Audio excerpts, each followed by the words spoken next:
উঠছি, ওঠাতে দুইজনে হাতাহাতি করতে করতে এই দরজার পাশে একটা রড ছিল, সে রড দিয়ে বাড়ি দিছি, রড দিয়ে বাড়ি দিছি।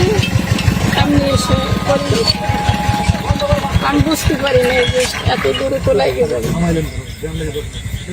এই যে মরদেহটা যে বিভিন্ন জায়গায় ফালাইছেন, এটা আসলে কাহিনী নিয়ে ফালাইছেন? একাই বডিগুলো টুকরা করছেন কিভাবে? চাকু দিয়ে, চাকু দিয়ে। কোথায় কোথায় ফালাইছেন?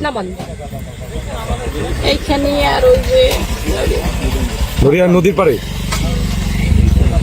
আপনার নাম কি? আসমা। আপনার আপনার হাজবেন্ডের নাম? কারে মারছেন? হ্যাঁ, জিয়া সর্দার। ঠিকানা কোথায় আপনাদের? আমরা চন্দ্রপুরে থাকতাম বাসা নিয়ে। আপনার বাসা কোথায়? দেশের বাড়ি কোথায়? আমার দেশের বাড়ি পিরোজপুর। পিরোজপুরে। বিয়ে করছেন কত বছর আগে?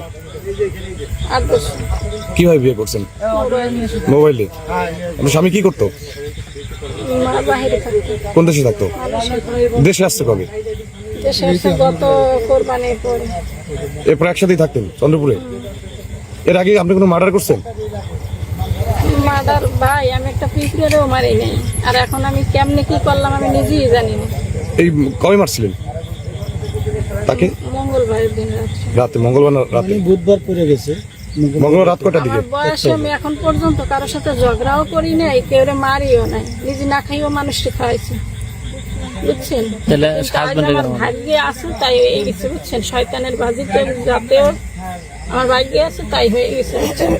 আপনার ছেলে মেয়ে নাই? এক ছেলে এখন। তারা কি করে? আমার ছেলে মেয়ে আগের পক্ষে। আগের পক্ষে। ছেলেরা আমার মানে দ্বিতীয় বিয়ে। দ্বিতীয় বিয়ে।